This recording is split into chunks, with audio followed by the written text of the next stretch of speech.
यथा विनिमयो यत्र त्रिसर्गो मृषा धाम्ना स्वेन सदा निरस्तकुहकं सत्यं परं धीमहि प्रव्रजन्तम्।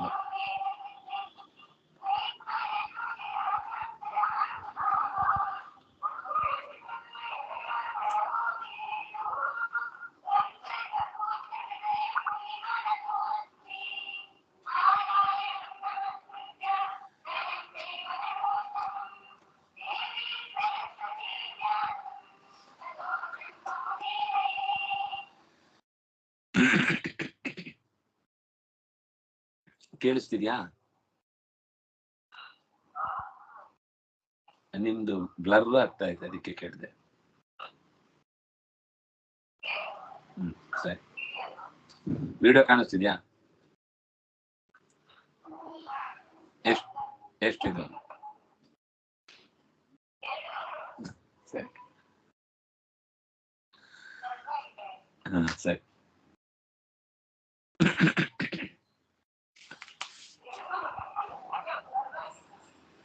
ಬ್ಲರ್ ಆಗಿದೆಯಾ?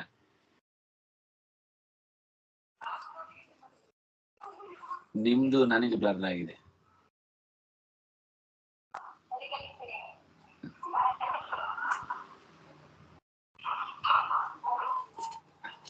ಸಜ್ಜನರ ಸಂಘವನ್ನ ಬಯಸುತ್ತಾ ಕರ್ತವ್ಯವನ್ನ ನಿರ್ವಹಣೆ ಮಾಡುತ್ತಾ ಪ್ರಿಯವ್ರತ ಕೊನೆಗೆ ಸನ್ಯಾಸಿಯಾಗಿ ಹೊರಟು ಹೋದ ಅನ್ನುವ ಸಂಗತಿಯನ್ನು ನಾವು ನೋಡಿದ್ದೀವಿ. ಏವಂ ಪಿತರಿ ಸನ್ನಿವೃತ್ತೆ ತದನುಶಾಸನೆ ವರ್ತಮಾನಃ ಆಗ್ನಿಧ್ರ ಜಂಬೂ ದ್ವೀಪೌಕಸಃ ಪ್ರಜಾ ಔರಸವಧರ್ಮಮವೇಕ್ಷಮಾಣಃ ಪರ್ಯಗೋಪಾಯತ್. ಶುಕಮುನಿಗಳು ಕಥೆಯನ್ನು ಮುಂದುವರಿಸ್ತಾ ಹೇಳ್ತಾರೆ, ತಂದೆಯಾದ ಪ್ರಿಯವ್ರತ ಮಹಾರಾಜ ರಾಜ್ಯಭಾರದಿಂದ ಹೊರಕ್ಕೆ ಬಂದ. ಅಂದ್ರೆ ಅವನಿಗೆ ಅದನ್ನ ನಡೆಸುವ ಅಪೇಕ್ಷೆ ಇರಲಿಲ್ಲ ಅಂತ ನಾವು 2ನೇ ಅಧ್ಯಾಯವನ್ನ ನೋಡ್ತಾ ಇದ್ದೇವೆ.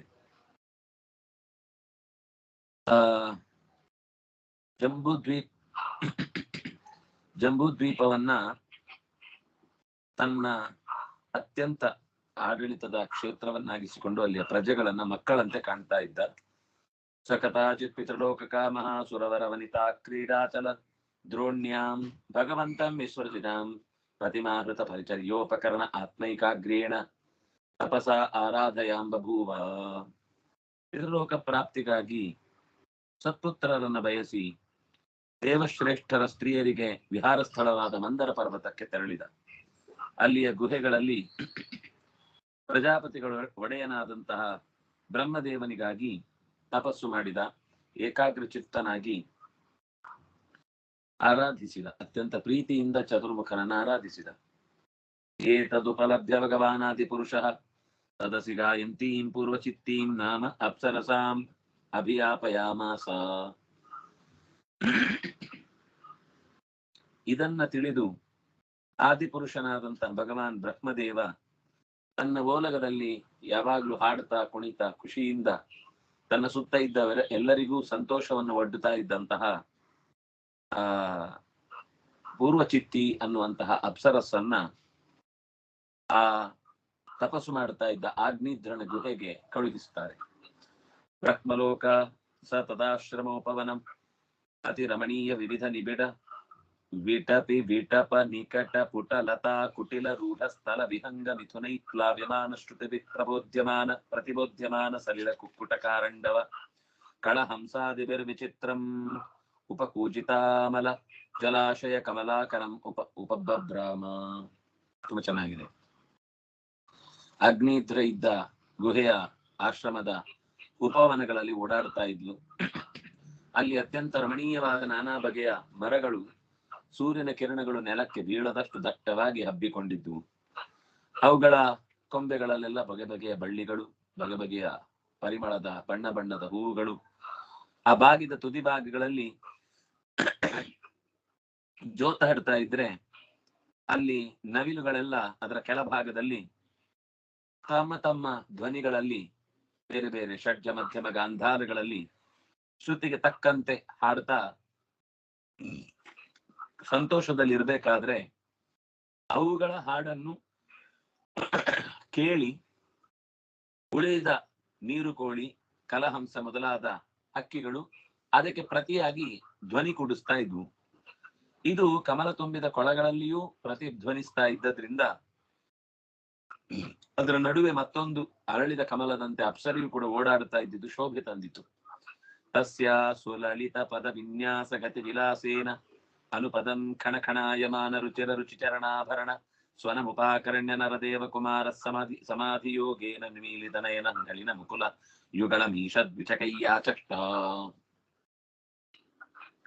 ತುಂಬಾ ಚಂದ ಆ ಪದ. ತಸ್ಯಾಹ ಅವಳ ಸುಲಲಿತ ಪದ ವಿನ್ಯಾಸ ಗತಿ ವಿಲಾಸೇನ, ಅತ್ಯಂತ ಕೋಮಲವಾದ ಹೆಜ್ಜೆಯಿಂದ ವಯ್ಯಾರದಿಂದ ನಡೀತಾ ಹೋಗ್ಬೇಕಾದ್ರೆ ಹೆಜ್ಜೆ ಹೆಜ್ಜೆಗೂ ಅವಳ ಗೆಜ್ಜೆಯ ದನಿ ಖಣಖಣಾಯಮಾನ, ಝಣ ಝಣ ಝಣ ಝಣ ಅಂತ ಶಬ್ದ ಮಾಡ್ತಾ ಇತ್ತು. ಅದರ ಜೊತೆಗೆ ಅವಳ ಮೈ ಮೇಲಿದ್ದ ಆಭರಣಗಳು ಕೂಡ ಅಂತೆಯೇ ಅದಕ್ಕೆ ಹೊಂದಿಕೊಂಡು ಶಬ್ದ ಮಾಡ್ತಾ ಇತ್ತು. ಅಷ್ಟರಲ್ಲಿ ಸಮಾಧಿ ಯೋಗದಲ್ಲಿ ಅರೆಮುಚ್ಚಿದ್ದಂತಹ ತಾವರೆಯ ಮುಗ್ಗಿನಂತೆ ಕಣ್ಣು ಅರೆಬರೆ ತೆರೆದಿದ್ದಂತಹ ಅಗ್ನಿದ್ರ ಈ ಸದ್ದಿಗೆ, ಗೆಜ್ಜೆಯ ಸದ್ದಿಗೆ ಕಿವಿ ನೆಟ್ಟಗಾಯಿತು, ಕಣ್ಣು ಪೂರ್ತಿ ತೆರೆಯಿತು. ಧ್ಯಾನದಲ್ಲಿ ಅರೆ ಸ್ಥಿತಿಯಲ್ಲಿದ್ದ ಈಗ ಆ ಕಣಕಣಾಯಮಾನ ದನಿಗೆ ಮನಸ್ಸು ತೆರೆದು, ಕಿವಿ ತೆರೆದು, ಕಣ್ತೆರೆದು ಕೂತ. ತಾಮೇವ ವಿದೂರೇ ವಿಲೋಕ್ಯ ಮಧುಕರೀಮಿವ ಸುಮನ ಸಮುಪಜಗ್ರಂಥೀಂ ದಿವಿಜ ಮನುಜ ಮನೋನಯನ ಆಹ್ಲಾದ ದುಃಖೈರ್ ಗತಿ ವಿಹಾರ ವಿನಯ ವಿಲೋಕನ ಸುಸ್ವರಾಕ್ಷರಾವಯವೈರ್ಮನಸಿ ನೃಣಾಂ ಕುಸುಮಾಯುಧಸ್ಯ ವಿದಧತೀಂ ವಿಪದಂ. ಕಣ್ಣುಗಳಿಂದ ಆ ರೂಪವನ್ನ ಕಾಣುವಾಗ ಅವನಿಗೆ ಅತ್ಯಂತ ಆನಂದ ಆಯಿತು. ಅದರ ಜೊತೆಗೆ ಆ ಆನಂದದ ಅವಣಿಕೆಗೆ ಅವನು ಇದೇನೋ ಹೊಸತು ಒಂದು ನನ್ನನ್ನ ಸೆಳೀತಾ ಇದೆ ಅನ್ನುವ ಗಮನ ಅವನ ಮನಸ್ಸಿಗೆ ಬಂತು. ಯಾಕೋ ನನ್ನನ್ನ ಎಳಿತಾ ಇದೆ ಅಂತ. ಆದ್ರೆ ಗೊತ್ತಾಗುವಷ್ಟರಲ್ಲಿ ಆತನಿಗೆ ಮನಸ್ಸಿನಲ್ಲಿ ಮನ್ಮಥ ನುಗ್ಗುವ ದಾರಿಯನ್ನ ಮಾಡಿಕೊಂಡು ಬಿಟ್ಟಿದ್ದ. ಹಾಗಾಗಿ ಅಲ್ಲಿಯೇ ಇದ್ದ ಹೂಗಳನ್ನ ಅತ್ಯಂತ ಆಸಕ್ತಿಯಿಂದ ಗಮನಿಸ್ತಾ ರಾಜನ ಕಣ್ಣಿಗೆ ಕಾಣಿಸಿಕೊಂಡ್ಲು. ನಿಜ ಮುಖ ವಿಗಳಿತ ಮದಾಸ ವಾಮೋದರ ಮದಾಂಧ ಮಧುಕರ ನಿಕರೋಪರೋಧೇನ ಋತಪದ ವಿನ್ಯಾಸ ವಲ್ಗು ಸ್ಪಂದನ ಸ್ತನ ಕಲಶ ಕಬಲಹಾರ ರಶನಾಂ ದೇವೀಂ ತದವಲೋಕನೇನ ವಿಧೃತ ಅವಸರಸ್ಯ ಭಗವತೋ ಮಕರಧ್ವಜಸ್ಯ ವಶಮುಪನೀತೋ ಜಡವದಿತಿ ಹೋವಾಚ.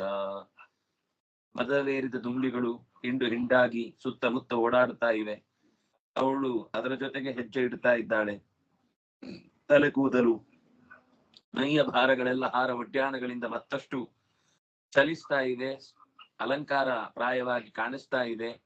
ರಾಜಕುಮಾರ ಕಂಡಾಗ ಮನ್ಮಥ ಮನಸ್ಸಿನೊಳಗೆ ನುಗ್ಗಿಯೇ ಬಿಟ್ಟ. ಅವಳಿಗೆ ವಶನಾದ, ಒಂದು ರೀತಿ ಸ್ಟ್ಯಾಚು ಅಂತ ಕೊಟ್ಟ ಜಡದಂತಾದ. ಅಗ್ನಿದ್ರ ಹೇಳ್ತಾನೆ, ಕಾತ್ವಂ ಚಿಕೀರ್ಷತಿ ಕಿಂಚ ಮುನಿವರ್ಯ ಶೈಲೇ ಮಾಯಾಸಿ ಕಿಂ ಭಗವತಃ ಪರದೇವತಾಯಾಃ ವಿಜ್ಯೆ ಬಿಭರ್ಷಿ ಧನುಷಿ ಸುಹೃದಾತ್ಮನೋರ್ಥೆ ಕಿಂವಾ ಮೃಗಾನ್ ಮೃಗಯಸೆ ವಿಪಿನೇ ಪ್ರಮತ್ತಾನ್. ದೇವಿ, ನೀನ್ ಯಾರು? ಈ ಬೆಟ್ಟದಲ್ಲಿ ಏನು ಮಾಡ್ಲಿಕ್ಕೆ ಬಂದಿದೆ? ನಿನ್ನ ನೋಡಿದ್ರೆ ಸ್ವಲ್ಪ ಮುನಿಗಳ ಹಾಗೆ ಇನ್ನೊಬ್ಬ ಯಾವುದೋ ಮುನಿಚರ್ಯೆಯನ್ನೇ ನಿರ್ವಹಿಸ್ತಾ ಇರುವವನಂತೆ ಕಾಣಿಸ್ತಾ ಇದ್ದಿ. ಪರದೇವತೆಯಾದ ಭಗವಂತನ ಮಾಯೆಯೋ ನೀನು? ನಿನ್ನ ಹುಬ್ಬುಗಳಾಗಿಲ್ಲ, ಎದೆಯರಿಸಿದ ಬಿಲ್ಲುಗಳಂತಿವೆ. ಆತ್ಮರಕ್ಷಣೆಗಾಗಿ ಇದನ್ನು ಮಾಡಿಕೊಂಡಿದ್ಯೋ ಏನು? ಇಂದ್ರಿಯ ನಿಗ್ರಹವಿಲ್ಲದಂತಹ ನಮ್ಮಂತಹ ಮೃಗಗಳನ್ನು ಬೇಟೆಯಾಡಲು ಬಂದೆಯೋ? ನಿನ್ನ ಕಡೆಗಣ್ಣಿನ ನೋಟವೆಂಬ ಬಾಣದಿಂದ ಹೊಡೆಯಲು. ಬಾಣ ವಿಮೋ ಭಗವತಃ ಶತಪತ್ರ ಪತ್ರವು ಶಾಂತಾವಪುಂಖ ರುಚಿರ ಅವತಿಗ್ಮ ದಿಗ್ಮದಂತವು ಕಸ್ಮೈ ಯುಯಂಕ್ಷ ಶಿವನೇ ವಿಚರನ್ನ ವಿದ್ಮ ಕ್ಷೇಮಾಜನೋ ಜಡಧಿಯಾಂ ತವ ವಿಕ್ರಮೋಸ್ತು. ನಿನ್ನ ಕಣ್ಣುಗಳಲ್ಲಿ ನೋಟದ ತೀಕ್ಷ್ಣತೆ ಅನ್ನುವುದು ಬಾಣಗಳಂತಿವೆ. ಕಣ್ಣಿನ ನೋಟಗಳಾಗಿಲ್ಲ. ಕಮಲದಂತಹ ಗರಿಗಳಿಂದ ಕೂಡಿದ ಮನೋಹರವಾದ ಆ ಪುಂಖವಿಲ್ಲದೆ ಶೋಭಿಸುತ್ತಿರುವ ಬಾಣ ಯಾರನ್ನು ಬೇಕಾದ್ರೂ ಸದೆಬಡಿಯಬಲ್ಲದ್ದು. ಕಾಡಿನಲ್ಲಿ ಸಂಚಾರ ಮಾಡ್ತಾ ಇದನ್ನು ಯಾರ ಮೇಲೆ ಎಸಿತೀಯೋ ಗೊತ್ತೇ ಆಗ್ತಿಲ್ಲ. ನಿನ್ನ ಪರಾಕ್ರಮ ಜಡಬುದ್ಧಿಯವರ ನಮ್ಮ ಮೇಲೆ ಪ್ರಯೋಗವಾಗದೆ ನಮ್ಮ ಕ್ಷೇಮಕ್ಕಾಗಿ ಭಗವಂತನನ್ನ ಪ್ರಾರ್ಥಿಸ್ತೇನೆ ಅಂತ ಕೇಳಿಕೊಳ್ತಾನೆ. ಶಿಷ್ಯ ಇಮೇ ಭಗವತಃ ಪರಿತಃ ಪಠಂತಿ ಗಾಯಂತಿ ಸಾಮಸರಹಸ್ಯ ಮಜಸ್ರಮೀಶ ಯುಷ್ಮಚ್ಚಿಖ ವಿಲುಳಿತ ಸುಮನೋಭಿವೃಷ್ಟಿ ಸರ್ವೇ ಭಜಂತಿ ಋಷಿಗಣ ಇವ ವೇದ ಶಾಖಾ. ಇದು ದುಂಬಿ ಅಲ್ಲ, ಪೂಜ್ಯನಾದ ನಿನ್ನ ಶಿಷ್ಯರು ಋಷಿಗಳಂತೆ ಕಾಣ್ತಿದ್ದಾರೆ, ವೇದಗಳನ್ನೇ ಪಠಿಸ್ತಾ ಇದ್ದಾರೆ, ಚೆನ್ನಾಗಿ ಸಾಮವೇದವನ್ನ ಹಾಡ್ತಾ ಇದ್ದಾರೆ. ಉದುರಿದ ಪುಷ್ಪವೃಷ್ಟಿಗಳನ್ನ ನೋಡಿದಾಗ ಇದಕ್ಕೆಷ್ಟು ಗೌರವ ಇದೆ ಅಂತ ಗೊತ್ತಾಗ್ತಾ ಇದೆ. ವೇದ ಶಾಖೆಗಳನ್ನ ಹೇಗೆ ಭಜಿಸ್ತಾರೋ ಹಾಗೆ ಭಜಿಸ್ತಾ ಇದ್ದಾರೆ ನಿನ್ನನ್ನ. ನಿನ್ನ ಚರಣಗಳಲ್ಲಿರುವಂತಹ ಗೆಜ್ಜೆಗಳೆಲ್ಲ ತಿತ್ತಿರಿ ಪಕ್ಷಿಗಳಂತೆ ಕಾಣ್ತಾ ಇದೆ. ಅವುಗಳಿಂದ ಕೇವಲ ಮಾತುಗಳೇ ಹೊರಹೊಮ್ತಾ ಇದೆ, ಆದ್ರೆ ಅರ್ಥವಾಗ್ತಾ ಇಲ್ಲ. ಮಾತಾಡುವುದು ಅವು ನೇರವಾಗಿ ಕಾಣಿಸುವುದೂ ಇಲ್ಲ. ನೀನು ಪೀತಾಂಬರ ಹುಟ್ಟಿಲ್ಲ, ಒಡ್ಯಾಣ ತೊಟ್ಟಿಲ್ಲ, ಚಂದದ ಕದಂಬದ ಕುಸುಮದ ಕಾಂತಿ ನಿನ್ನ ಮೈ ಮೇಲೆಲ್ಲ ಹರಡಿದೆ, ತೇಜೋಮಂಡಲ ಇದೆ, ನಾರುಮಡಿ ಉಡಿಗೆ ಎಲ್ಲಿದೆ ಗೊತ್ತಾಗ್ತಾ ಇಲ್ಲ. ಇದು ಹೀಗೆ ಅವನು ಒಂದೊಂದೇ ರೀತಿಯಲ್ಲಿ ಆಕೆಯನ್ನ ವರ್ಣಿಸ್ತಾ ಹೋಗ್ತಾನೆ. ಆಗ ಅವಳು ಹೇಳ್ತಾಳೆ, ನಾನು ನಿನ್ನ ಜೊತೆಗಾಗಿ ವಿಹರಿಸುವುದಕ್ಕೆ ಬಂದಿದ್ದೇನೆ ಅಂತ. ಹೀಗೆ ಹೇಳಿದಾಗ ಇತಿ ಲಲನಾನುಯಾತಿ ವಿಶಾರದೋ ಗ್ರಾಮ್ಯ ವೈದಜ್ಜಯ ಪರಿಭಾಷೆಯಾತಾಂ ವಿಭುಧ ವಧೂ ಅತಿ ಸಭಾಜಯಾಮಾಸ. ಹೀಗೆ ಆಗ್ನೇದ್ರ ಆಕೆಯ ಜೊತೆಗೆ ಸಂಭಾಷಣೆ ಮಾಡಿ ಆಕೆಯ ಮನಸ್ಸನ್ನು ಗೆದ್ದ. ಆ ಪ್ರಣಯ ಸಂಭಾಷಣದ ಆತನ ಚಾತುರ್ಯಕ್ಕೆ ಆಕೆಯು ಒಪ್ಪಿಕೊಂಡ್ಲು. ಅವಳ ನೋಟ ಮನಸ್ಸು ಎಲ್ಲವೂ ಅವನಿಗೆ ಇಷ್ಟವಾಯಿತು. ಆಗ್ನೇದ್ರ ಬುದ್ಧಿ, ರೂಪ, ಶೀಲ, ವಯಸ್ಸು ಇತ್ಯಾದಿಗಳಿಗೆ ಬಹಳ ಸಾರವತ್ತಾಗಿರುವಂತಹ ಆ ಪೂರ್ವಚಿತ್ತಿ ಅನ್ನುವ ಅಪ್ಸರೆಯ ಜೊತೆಗೆ ಜೀವನ ನಡೆಸಿದ. ಅವಳು ಕೂಡ ಅತ್ಯಂತ ಸಂತೋಷದಿಂದ ತನ್ನ ಸಾಮರ್ಥ್ಯವನ್ನ ಅವನ ಜೊತೆಗೆ ರಾಜ್ಯಭಾರದಲ್ಲಿ ಏನ್ ಕೊಡಬಹುದು ಅದನ್ನ ಕೊಡ್ತಾ, ತಸ್ಯಾಮುಹವ ಆತ್ಮಜಾಂಸ ರಾಜವರ ಆಗ್ನೇದ್ರೋ ನಾಭಿ ಕಿಂ ಪುರುಷ ಹರಿವರ್ಷ ಇಡಾವೃತ ರಮ್ಯಕ ಹಿರಣ್ಮಯ ಕುರು ಭದ್ರಾಶ್ವ ಕೇತುಮಾಲ ಸಂಜ್ಞಾನ್ ನವಾನ್ ಅಜನಯತ್. 9 ಮಂದಿ ಪುತ್ರರನ್ನು ಪಡೆದ. ನಾಭಿ, ಕಿಂಪುರುಷ, ಹರಿವರ್ಷ, ಇಳಾವೃತ, ರಮ್ಯಕ, ಹಿರಣ್ಮಯ, ಕುರು, ಭದ್ರಾಶ್ವ, ಕೇತುಮಾಲ ಅಂತ ಅಷ್ಟು ಜನ ಮಕ್ಕಳನ್ನ ಪಡೆದ ಬಳಿಕ ಮತ್ತೆ ಚತುರ್ಮುಖನಲ್ಲಿ ತನ್ನ ಮನಸ್ಸು ಕೊಟ್ಟು ತಪಸ್ಸಿಗೆ ಹೋಗಿಬಿಟ್ಲು. ಅವಳು ಇನ್ನಷ್ಟು ಹೆಚ್ಚು ತನ್ನ ಇದು ಲೋಕದ ದೃಷ್ಟಿಯಿಂದ ತಾನು ಮಾಡಬೇಕಾದ ಋಣ ತೀರುವಿಕೆ ಅನ್ನೋದಿತ್ತು ಅವಳಿಗೆ. ಹಾಗಾಗಿ ಅದನ್ನ ಮಾಡಿದ್ಲು. ಆ ನಂತರ ತಾನು ತಪಸ್ಸಿಗೆ ಹೊರಟ್ಲು.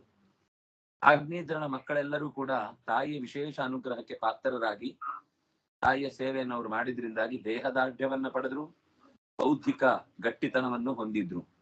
ಅಂದ್ರೆ ಇದು ತಾಯಿ ಮಾತ್ರ ಕೊಡಬಹುದಾದ ಕೆಲವು ವಿಶೇಷ ಅನುಗ್ರಹ ಮಕ್ಕಳಿಗೆ. ಜಂಬೂದ್ವೀಪವನ್ನೇ 9 ವಿಭಾಗ ಮಾಡಿ ಆ ಮಕ್ಕಳ ಹೆಸರನ್ನೇ ಇಟ್ಟು ಮಕ್ಕಳು ಅವುಗಳನ್ನ ಆಳುವಂತೆ ಮಾಡಿದ.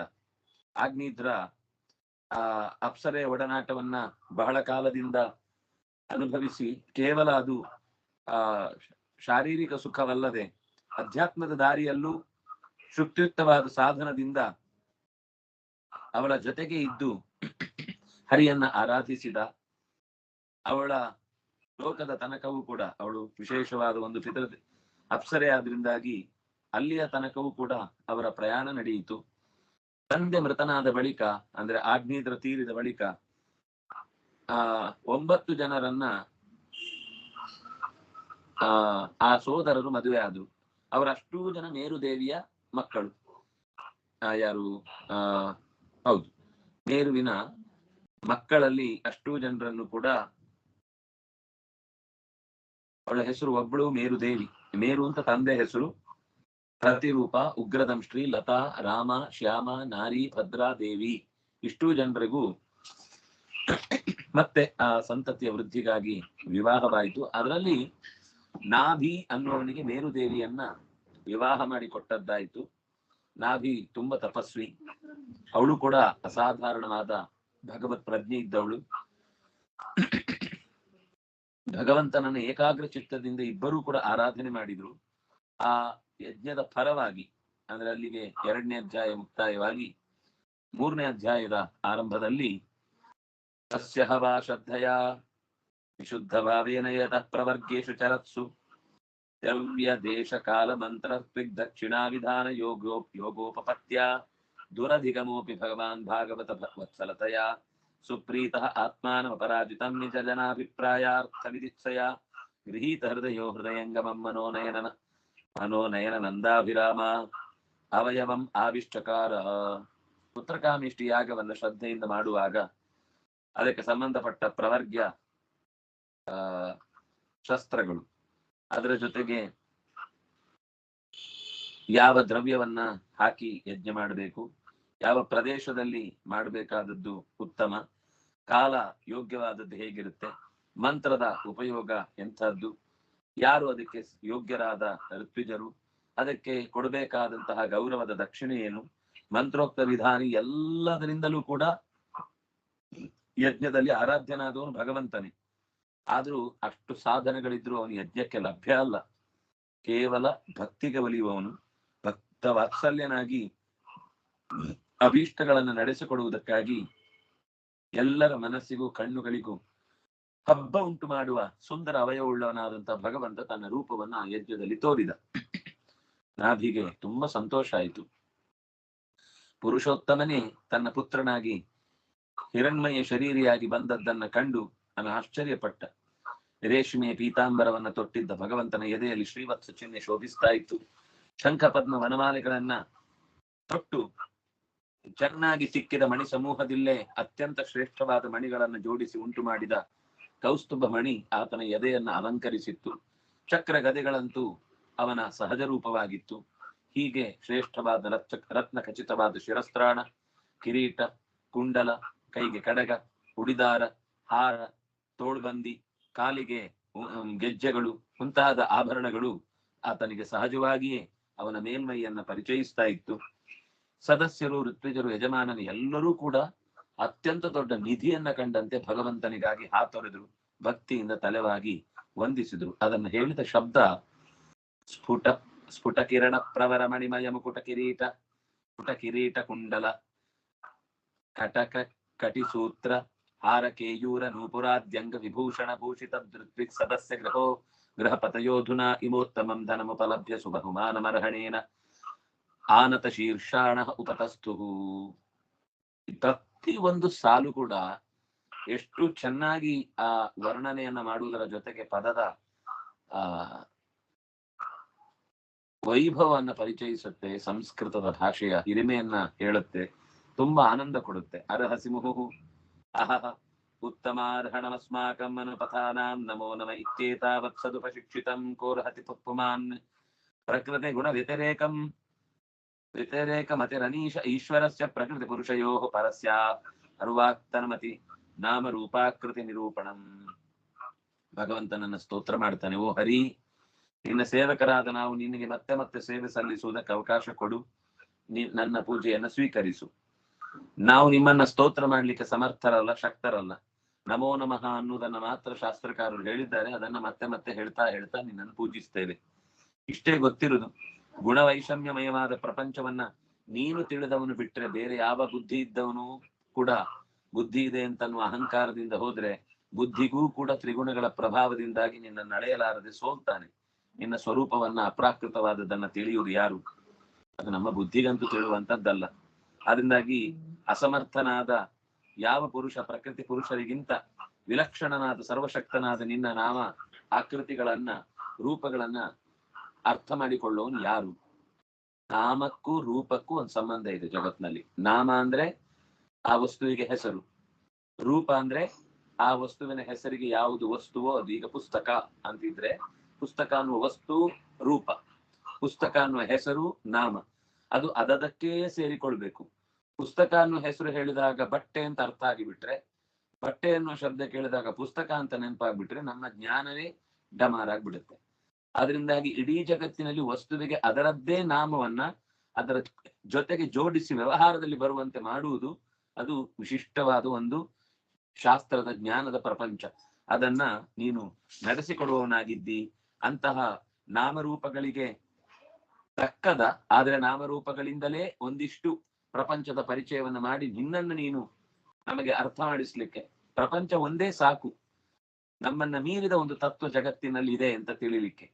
ಯಾಕೆಂದ್ರೆ ನಮ್ಮನ್ನ ಮೀರಿದೆ ಅಂತ ಹೇಗೆ ಗೊತ್ತಾಗುತ್ತೆ ಅಂದ್ರೆ, ನಮ್ಮ ಈ ದೇಹ ಒಂದೇ ಸಾಕು, ಬೇಕಾದಷ್ಟಿದೆ, ನಮ್ಮ ದೇಹವನ್ನು ನಾವು ನೋಡಿಕೊಂಡ್ರೆ ಸಾಕು. ಎಷ್ಟು ಇಂದ್ರಿಯಗಳು ಎಷ್ಟು ಕರಾರುವಾಕ್ಕಾದ ಕೆಲಸಗಳನ್ನ ತಪ್ಪಿಲ್ಲದಂತೆ ನಿರಂತರ ನಡೆಸ್ತಾ ಇರ್ತದೆ. ನಾವು ಕೆಲವೊಮ್ಮೆ ಎಡವಟ್ಟು ಮಾಡಿ ಅದರ ಆರೋಗ್ಯವನ್ನು ಕೆಡಿಸುವುದಕ್ಕೆ ದುಡ್ಡು ಕೊಟ್ಟು ಅದರ ಅವ್ಯವಸ್ಥೆಯನ್ನ ನಾವೇ ಪಡ್ಕೊಳ್ತೇವೆ. ದುಡ್ಡು ಕೊಟ್ಟು ಸುಖ ತಗೊಂಡ್ಕೊಳ್ಳೋದಲ್ಲ, ದುಡ್ಡು ಕೊಟ್ಟು ಅನಾರೋಗ್ಯ ತಗೊಳ್ತೇವೆ ಎಷ್ಟೋ ಸಲ, ಎಂತೆಂಥದೋ ಪದಾರ್ಥಗಳನ್ನ ತಿಂದು. ಆದ್ರೆ ಅದು ವ್ಯವಸ್ಥಿತವಾಗಿ ಅದಕ್ಕೆ ಬೇಕಾದ ಕ್ರಮದಲ್ಲಿ ಶಾಸ್ತ್ರ ಹೇಳಿದ ಆಹಾರದ ಪದ್ಧತಿಯನ್ನು ಅನುಸರಿಸಿದ್ರೆ ಒಳಗೆ ಇರುವ ಒಂದೊಂದು ಇಂದ್ರಿಯಗಳು ಕೂಡ ಅದೆಷ್ಟು ಬೆಲೆ ಬಾಳುವಂಥದ್ದು ಅಂತ ನಮಗೆ ಅದು ಕೆಲಸ ನಿಲ್ಲಿಸಿದಾಗ ಗೊತ್ತಾಗುತ್ತೆ.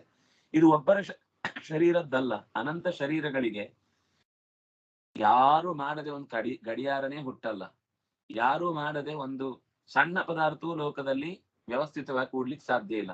ಇಷ್ಟು ವ್ಯವಸ್ಥಿತವಾದ ಶರೀರವನ್ನ ಒಬ್ಬ ಯೋಚನಾ ಸಾಮರ್ಥ್ಯ ಉಳ್ಳವ, ದೂರದೃಷ್ಟಿ ಉಳ್ಳವ, ಕಾರ್ಯಗಳನ್ನ ಮಾಡಬಲ್ಲವ. ನಿಮ್ಗೊಂದು ಉದಾಹರಣೆ ಕೊಡ್ತೇನೆ. ಮಗುವಾಗಿದ್ದಾಗ ಇಷ್ಟೇ ಇತ್ತು ಶರೀರ, ಅದಕ್ಕೊಂದು ಚರ್ಮದ ಬಟ್ಟೆ ಹೊಲ್ದಿದ್ದ.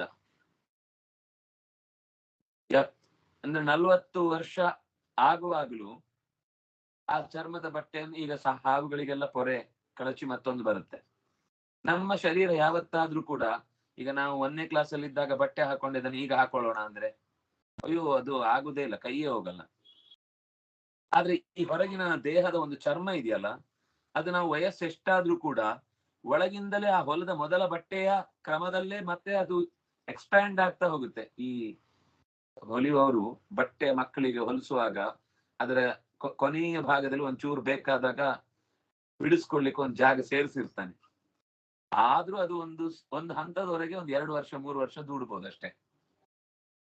ಆದ್ರೆ ಅದು ವರ್ಷ ಪೂರ್ತಿ ಜೀವನದ ಕೊನೆಯ ತನಕವು ಮೊದಲು ಹೊಲಿದ ಬಟ್ಟೆಯೇ ಕೊನೆಯ ತನಕನೂ ಕೂಡ ದೇಹಕ್ಕೆ ಸೆಟ್ ಮಾಡುವಂತಹ ಜಾಣತನ ಇರುವ ಇನ್ನೊಬ್ಬ ದರ್ಜಿಯನ್ನ ಜಗತ್ತಿನಲ್ಲಿ ತೋರಿಸಿ.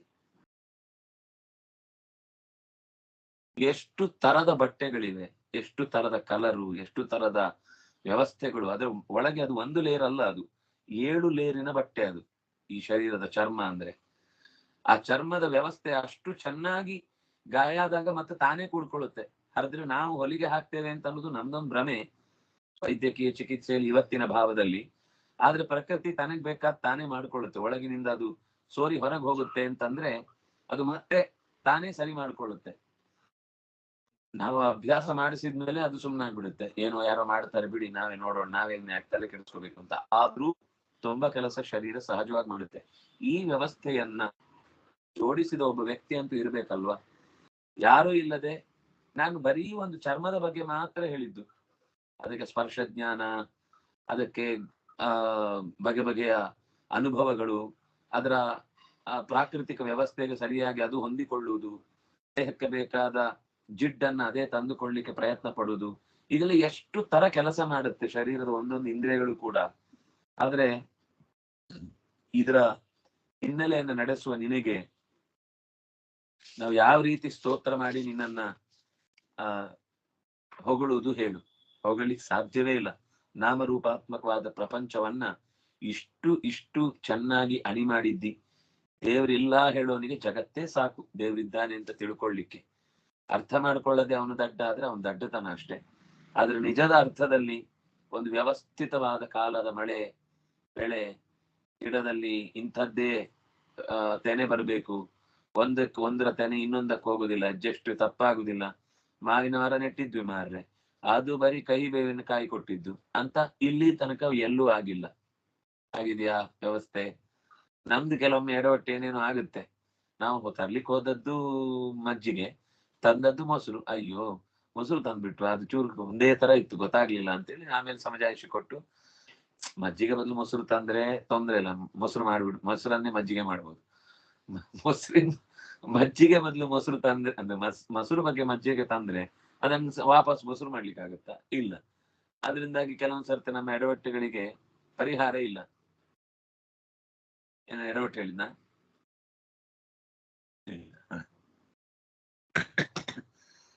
ಸಕಲ ಜನ ನಿಕಾಯ ವ್ರಜಿನ ನಿರಸ ಶಿವತಮ ಪ್ರವರಣ ಗುಣಗಣೈಕ ದೇಶ ಕಥನಾದೃತೆ.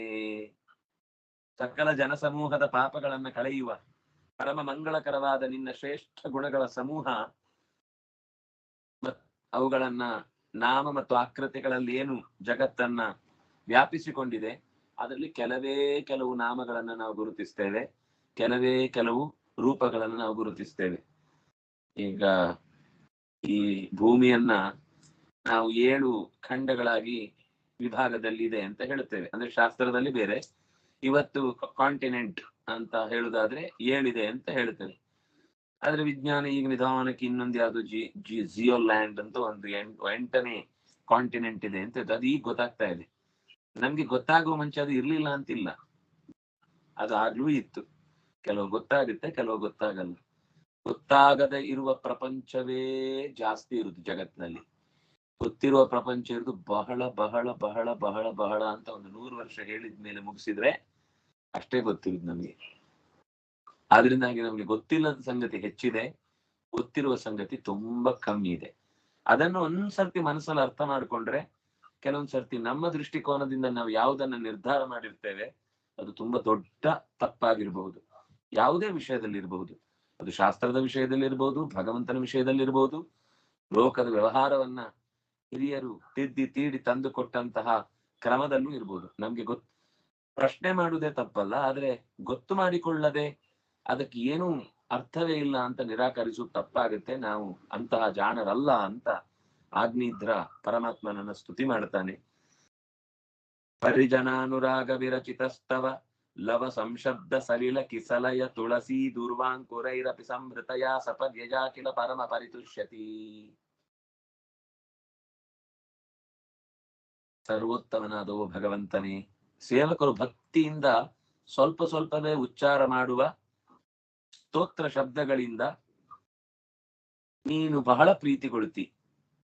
ಅವ್ರು ಚೂರೇ ಹೇಳಿದ್ರು, ಹೇಗೆ ಮಗು ಒಂದು ತೊದಲು ಮಾತಾಡಿದಾಗ, ನಮ್ಮ ಮಗು ಇವತ್ತು ಪೂಜ್ಯ ರಾಘವೇಂದ್ರ ಹೇಳ್ತು, ನಮ್ಮ ಮಗು ಇವತ್ತು ಬೇಡ. ಎಷ್ಟೋ ಸರ್ತಿ ಶಾಲೆಗಳಲ್ಲಿ 1ನೇ ಕ್ಲಾಸ್ ಮಕ್ಕಳನ್ನ ಯಾವುದು ಜನಗಣ ಮನ ಹೇಳುವಾಗ ಅದನ್ನ ಮಾತ್ರ ರೆಕಾರ್ಡ್ ಮಾಡಿದ್ರೆ ರವೀಂದ್ರನಾಥ್ ಠಾಗೂರ್ ಅವ್ರು ಗಾಬರಿ ಆಗ್ಬಿಡ್ತಾರೆ, ಏನ್ ಹೇಳ್ತಾ ಇದೆ ಅಂತ ಗೊತ್ತಾಗುದಿಲ್ಲ. ಆದ್ರೆ ಅದನ್ನ ನೋಡಿದಾಗ ಒಂದು ಖುಷಿ ಆಗುವುದು ಏನು ಅಂತಂದ್ರೆ, ಆ ದೇಶಭಕ್ತಿಯನ್ನ ತೋರಿಸುವುದಕ್ಕೆ ಅದು ಒಂದ್ ಕಡೆ ನಿಂತು ಹಾಡ್ತಾ ಇರುತ್ತಲ್ಲ, ಅದರ ರಾಗ ಮಾತ್ರ ಬರ್ತಾ ಇರುತ್ತೆ, ಶಬ್ದ ಅದರದ್ದೇ. ಏನ್ ಹೇಳಿದಾನೆ ಅಂತ ಮತ್ತೊಂದ್ಸಲ ಹೇಳಿದ್ರೆ 2ನೇ ರಾಷ್ಟ್ರಗೀತೆ ಸಿಗುತ್ತೆ, 3ನೇ ಸಲ ಹೇಳಿದ್ರೆ 3ನೇ ರಾಷ್ಟ್ರಗೀತೆ ಸಿಗುತ್ತೆ. ಅದು ಶಬ್ದವನ್ನು ಮಾತ್ರ ಫಾಲೋ ಮಾಡ್ತಾ ಇರುತ್ತೆ ಹೊರತು ರಾಗದ ಹಿನ್ನೆಲೆಯಲ್ಲಿ ಶಬ್ದ ಹೇಗೆ ಹೇಳ್ಬೇಕೋ ಆ ರಿದಮಿಗೆ ತಕ್ಕಂತ ಹೇಳುತ್ತೆ ಹೊರತು ಪ್ರತಿ ಸರ್ತಿ ಹೊಸ ಹೊಸ ರಾಷ್ಟ್ರಗೀತೆ, ನವನವೋನ್ಮೇಷ ಪ್ರತಿಭಾಶೀಲತ್ವ ಆ ಮಗುವಿನಲ್ಲಿ ಕಾಣುತ್ತೆ. ಆದ್ರೆ ಅದರಲ್ಲಿ ಆ ನಿಶ್ಚಿತವಾದ ಒಂದು ಪ್ರೀತಿ ಇದೆಯಲ್ವಾ, ಅದನ್ನ ಮಾತ್ರ ಹೇಗೆ ದೊಡ್ಡವರು ನಾವು ಗಮನಿಸ್ತೇವೆ. ಈ ಮಗು ತಪ್ಪಾಗಿ ರಾಷ್ಟ್ರಗೀತೆಯನ್ನು ಹಾಡಿದ್ದಕ್ಕಾಗಿ ಇದಕ್ಕೆ 10 ವರ್ಷ ಸೆರೆವಾಸ ಅಂತ ಶಿಕ್ಷೆ ಕೊಡ್ತಾರೆ ಯಾರಾದ್ರೂ? ಇಲ್ಲ. ಕೊಟ್ರೆ ಅವನಷ್ಟು ದೊಡ್ಡ ಮೂರ್ಖ ಇನ್ನೊಬ್ಬ ಇಲ್ಲ ಜಗತ್ತಲ್ಲಿ. ಹಾಗೇನೆ ಭಗವಂತ ನಮ್ಮ ತೊದಲು ಮಾತುಗಳನ್ನ, ಸ್ತೋತ್ರಗಳನ್ನ ಕಿಂಚಿತ್ತಾದರೂ ನಾವು ಶ್ರದ್ಧೆಯಿಂದ ಹೇಳಿದ್ದು ಹೌದಾದ್ರೆ ಅತ್ಯಂತ ಪ್ರೀತಿಯಿಂದ ಸ್ವೀಕರಿಸ್ತಾನೆ. ಕೇವಲ ಅಷ್ಟೇ ಅಲ್ಲ, ಸಂಶಬ್ದ ಸಲಿಲ ಕಿಸಲಯ ತುಳಸಿ ದುರ್ವಾಂಕುರೈರಪಿ, ನೀರು, ಚಿಗುರು ಎಲೆ ಅಂದ್ರೆ ಉಳಿದ ಹೂಗಳ, ನಾವು ಅದರಲ್ಲಿ ಅತಸಿ ಪುಷ್ಪಂ ಸಮರ್ಪಯಾಮಿ ಅಂತ ಹೇಳಿದ್ಮೇಲೆ ಅತಸಿ ಪತ್ರಂ ಸಮರ್ಪಯಾಮಿ, ಕರವೀರ ಪತ್ರಂ ಸಮರ್ಪಯಾಮಿ, ಅಂತ ನೀವು ಪೂಜೆ ಮಾಡುವಾಗ ಕೆಲವೊಂದ್ಸರ್ತಿ ಆ ಪತ್ರಗಳನ್ನ ಸಮರ್ಪಣೆ ಮಾಡಿ, ಯಾವ ಯಾವ ಹೂಗಳನ್ನ ನಾವು ದೇವರಿಗೆ ಅರ್ಚಿಸುತ್ತೇವೋ ಅದೇ ಗಿಡದ ಎಲೆಗಳನ್ನು ತರಬೇಕು. ಅಂದ್ರೆ ನಮ್ಮ ಮನೆಯಲ್ಲಿ ಆ ಹೂವು ಆ ಹೂವಿನ ಗಿಡ ಎರಡೂ ಇರಬೇಕು. ಅಂಗಡಿಯಲ್ಲಿ ಅದ್ರ ಎಲೆ ಮಾರಲ್ಲ. ಅವ್ರಿಗೆ ಗೊತ್ತಿತ್ತು, ನೀವು ಆ ಹೂ ಮಾತ್ರ ಹೇಳಿದ್ರೆ ಅಂಗಡಿಯಿಂದ ತಂದು ದೇವರಿಗೆ ನಾವು ಚೆನ್ನಾಗಿ ಮೋಸ ಮಾಡ್ಲಿಕ್ಕೆ ಗೊತ್ತು ನಮ್ಗೆ. ಪಾಪ ಅವನು ಏನು ಮಾತಾಡಲ್ಲ ಅಂತ ಅವನನ್ನ ದೇವ್ರು ಅಂತ ಕರೆದು ಬಿಟ್ಟಿದ್ದೀವಿ. ಆದ್ರೆ ಎಚ್ಚರಿಕೆ ಕೊಟ್ರು, ಅದರಲ್ಲಿ ಲೋಪದೋಷ ಆಗಬಾರದು ಅಂತ. ಅದರ ಎಲೆಗಳನ್ನು ಸೇರಿಸಿ ಅವರು ಹೇಳ್ತಾರೆ. ಹಾಗಾಗಿ ದೇವರೇ ನಿನಗೆ ಬರೀ ಅದರ ಕಿಸಲಯ ಚಿಗುರುಗಳನ್ನ ಎಲೆಗಳನ್ನ ಸಮರ್ಪಿಸಿದ್ರು ನೀನು ಖುಷಿ ಪಡ್ತಿ. ತುಳಸಿ, ಗರಿಕೆ, ಹೀಗೆ ಪ್ರತಿಯೊಂದು ಕೂಡ ನೀನು ಕೊಡುವ ಭಕ್ತಿಯನ್ನ ಗಮನಿಸ್ತಾನೆ ಹೊರತು ಅದು ಎಷ್ಟು ಪ್ರಮಾಣದಲ್ಲಿದೆ ಅನ್ನೋದನ್ನ ಅವನು ಯೋಚಿಸಲ್ಲ. ಹೀಗೆ ಭಕ್ತಿ ಇಲ್ಲದೆ ಇದ್ದ ಪಕ್ಷದಲ್ಲಿ ಉತ್ಕೃಷ್ಟವಾದ ಬಂಗಾರದ ಹೂಗಳನ್ನ ಸಮರ್ಪಿಸಿದ್ರು ಕೂಡ ಅದು ಪರಿಮಳ ಇಲ್ಲ ಅಂತ ಅವನು ಸುಮ್ಮನೆ ಎದ್ದು ಹೋಗ್ತಾನೆ. ಅದೇ ಮನೆಯಲ್ಲಿ ನಾವೇ ಕಷ್ಟಪಟ್ಟು ಬೆಳೆದ ಒಂದು ಸಣ್ಣ ಗಿಡದಲ್ಲಿ 2 ಮಲ್ಲಿಗೆ ಬಿಟ್ಟಿದೆ, ಖುಷಿಯಾಗಿ ನನ್ನ ಗಿಡದಲ್ಲಿ ಬಿಟ್ಟ ಮಲ್ಲಿಗೆಯನ್ನೇ ನಿನಗೆ ಪೂಜೆಗಾಗಿ ಅರ್ಪಿಸುತ್ತಾ ಇದ್ದೇನೆ ದೇವರೇ ಸ್ವೀಕರಿಸು ಅಂತ ಕೊಟ್ರೆ ಎಷ್ಟು ಖುಷಿ ಪಡ್ತಾನೆ ದೇವರು. ಅಂದ್ರೆ ಅದರ ಹಿನ್ನೆಲೆಯಲ್ಲಿ ಅವನ ಭಕ್ತಿಗೆ ಪರಮೋಚ್ಚವಾದ ಅನುಗ್ರಹ ಮಾಡ್ತಾನೆ, ಸೋತು ಹೋಗ್ತಾನೆ ಆ ಭಕ್ತನಿಗೆ. ಹಾಗಾಗಿ ನಮಗೆ ಭಕ್ತಿ ಇಲ್ಲದೆ ಹೋದ್ರೆ ವೇದೋಕ್ತವಾದ ದೊಡ್ಡ ಯಜ್ಞ ಮಾಡಿದ್ರು ಅದು ಪುಣ್ಯಕರ ಅಲ್ಲ. ಭಕ್ತಿ ಇದ್ದಾಗ ಅತ್ಯಂತ ಸಣ್ಣ ಪ್ರಮಾಣದ ಒಂದು ದೇವರ ಪೂಜೆ ಮಾಡಿದಾಗ್ಲೂ ಅದಕ್ಕೆ ವಿಶೇಷವಾದ ಪ್ರೀತಿಯನ್ನ ಭಗವಂತ ತೋರಿಸ್ತಾನೆ ಅಂತ ಹೀಗೆ ದೇವರ ಸ್ತುತಿಯನ್ನ ಮತ್ತಷ್ಟು ಕೆಲವು ಪದ್ಯಗಳಲ್ಲಿ ಮಾಡ್ತಾನೆ. ಮತ್ತೆ ಅದರ ಆ ಚಿಂತನೆಯನ್ನ ನಾಳೆಯ ದಿವಸ ಸೇರಿದಾಗ, ನಾಳೆಯ ಬೇಡ ನಾಳಿದ್ದು ಸೇರಿದಾಗ ಅನುಸಂಧಾನ ಮಾಡೋಣ ಅಂತ ಹೇಳ್ತಾ, ಕಾಯೇನ ವಾಚಾ ಮನಸೇಂದ್ರಿಯೈರ್ವಾ ಬುದ್ಧ್ಯಾತ್ಮನಾ ವಾ ಅನುಸೃತ ಸ್ವಭಾವ ಸಕಲಂ ಪರಸ್ಮೈ ನಾರಾಯಣಾಯೇತಿ ಸಮರ್ಪಯಾಮಿ.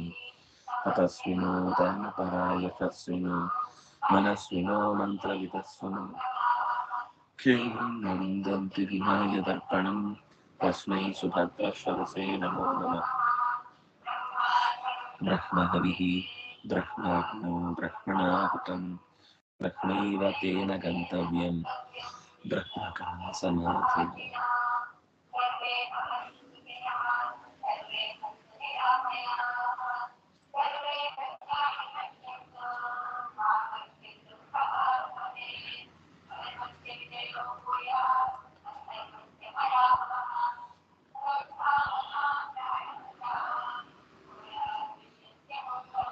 ಶ್ರೀಕೃಷ್ಣಾರ್ಪಣಮಸ್ತು. ಎಲ್ಲರಿಗೂ ಹೃತ್ಪೂರ್ವಕವಾದ ವಂದನೆಗಳು, ನಮಸ್ಕಾರ.